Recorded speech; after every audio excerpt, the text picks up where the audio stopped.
Welcome back to our study in the book of Luke. Today we're still in Luke chapter 1, verses 1 through 4. I want to go ahead and read it again today, just to refresh your mind. Today I'm going to read out of the New Century Version. Luke chapter 1, verses 1 through 4 says, "Many have tried to report on the things that happened among us. They have written the same things that we learned from others. The people who saw those things from the beginning and served God by telling people his message.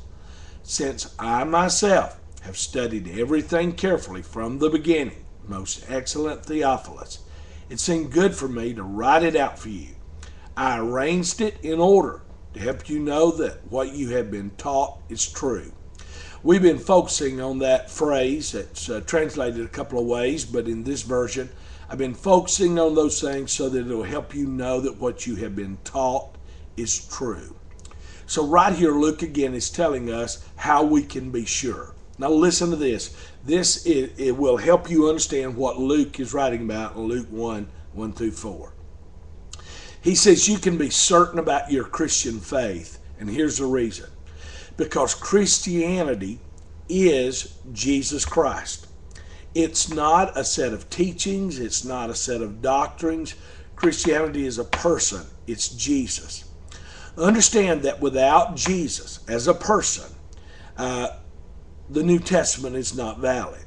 The whole structure of the New Testament stands or falls and rests on the identity of Jesus Christ. He, not what he teaches, not what he says, but he is the foundation of everything we believe. Obviously, if he is the foundation of what we believe, then what he teaches and what he says becomes a foundation for how we build our life. But unlike a lot of prophets, so-called prophets who come along and said, "It's not me, listen to the words I say," Jesus says, "It's me." Christianity is not just a set of beliefs. Christianity is built on the life, the character, the death, and the resurrection of Jesus Christ. This makes Christianity unique and different from all other religions.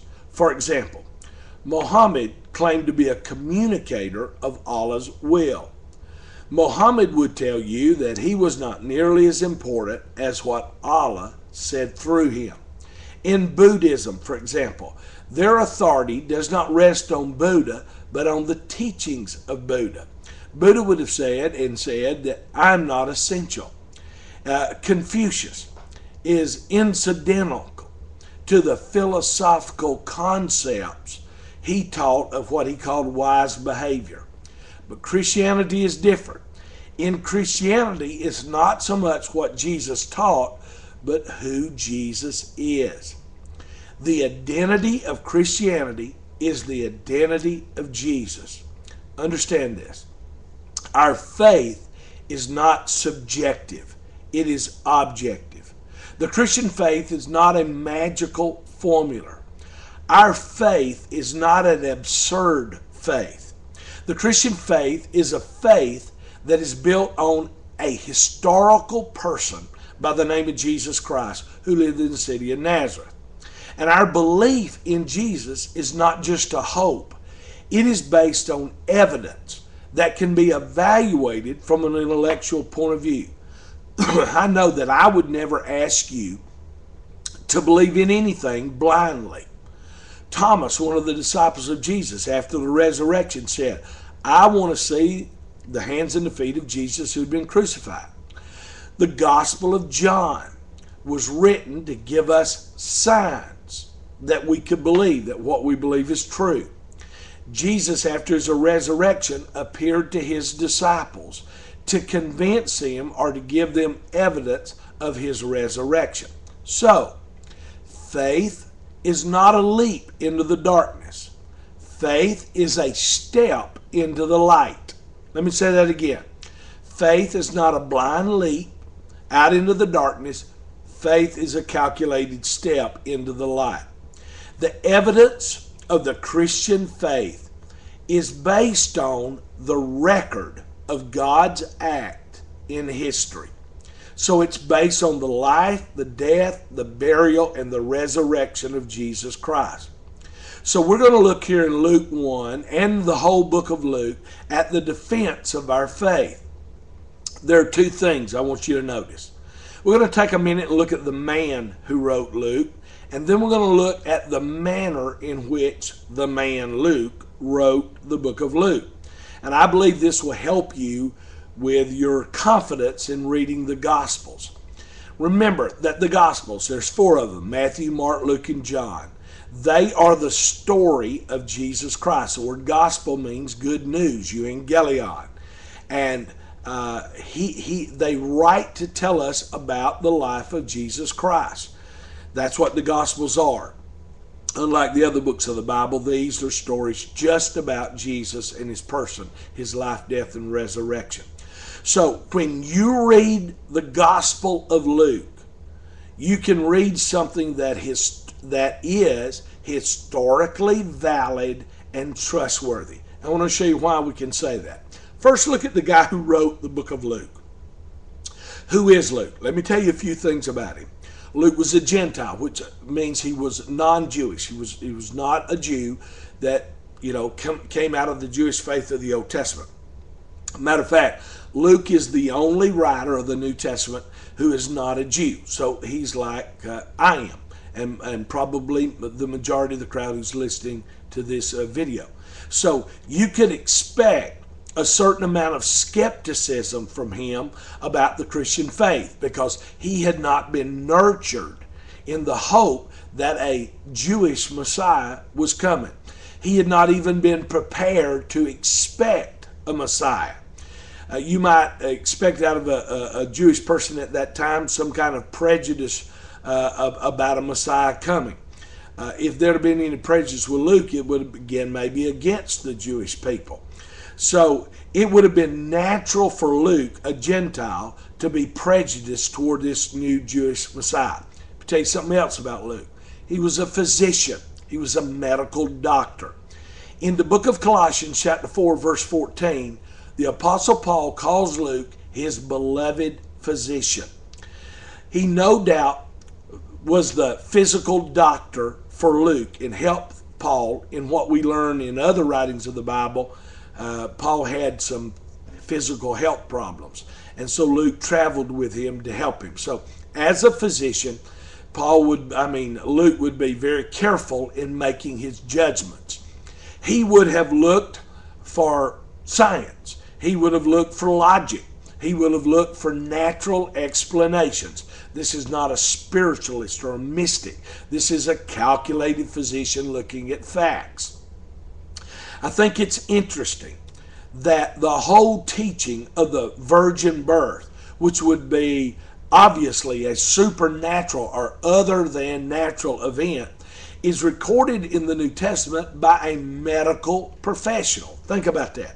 The virgin birth, the fact that a woman has a baby without having physical relationships with a man, and the baby is born of supernatural means, is told by a physician. So what we have is a man who is used to being careful with the facts, with what he says, with what he does, and what he writes. But Luke was also a Christian. Many people believe that Luke came to Christianity from a background of paganism. So we have a man who has had a face-to-face encounter with Jesus Christ and a life-changing encounter with Christ. And now he comes to write to us about the story of Jesus. So that is the man who wrote the Gospel of Luke. Look for a little bit at the manner of the writing of Luke. Two things that I want to point out to you here. First, he had personal investigation. And then second, he had what I call divine inspiration. Look at the personal investigation. In verse number 3, Luke said, I myself have carefully investigated everything from the beginning. It seemed good also to me to do an orderly account for you. What you have is Luke telling you the manner or the way in which he wrote his book. He says he was not the first to attempt to write a record of the life and the work of Jesus. He indicates that others had attempted to do this. Luke himself is not an eyewitness of Jesus. He traveled with Paul later, as is indicated in the book of Acts, in passages that scholars refer to as the we passages, because he said we went here and we did that, meaning he and Paul. Luke says he put this gospel together. He carefully investigated all of the facts. He used many of the writings that had already been taken place. Probably he had the Gospel of Mark. Mark had been the companion of Simon Peter, and Mark had already written a very brief gospel. A careful study of Luke will show you that Luke relied on Mark a lot when he wrote. But Luke also uses personal interviews with eyewitnesses, so he's like a historian. He sat down with Mary, and Mary told him about the angel coming to him and about how she was pregnant and the whole birth process. That's why in the book of Luke you have more details about the physical birth of Jesus than you do in the other Gospels. So Luke becomes not only a compiler of what others says, but he becomes a personal investigator. The Greek word that he uses refers to a kind of intense investigation that a careful historian would conduct. He checks out the eyewitnesses. He checks his sources, much like a serious newspaper writer would. So, the things in the Gospel of Luke you see, you may not see in any of the other Gospels. He is the only writer who gets into the sensitive details about the birth of Jesus, probably because he got those details directly from the source, Mary herself. The word Luke uses is the word for minute details. He checked out every detail. The word for eyewitness that Luke uses is a medical term for when a doctor is examining a disease. He uses the word accurately. He's saying, I've looked to the highest, furthest point. I've chased it all the way to the end. So what you have in the Gospel of Luke is a careful historian, a calculated researcher who is compiling all of this information as a result of his personal investigation. This is what you have in the book of Luke. That's from the human side. In our next lesson, we'll talk about how Luke was put together from a divine side. Have a great day. We'll see you in our next lesson.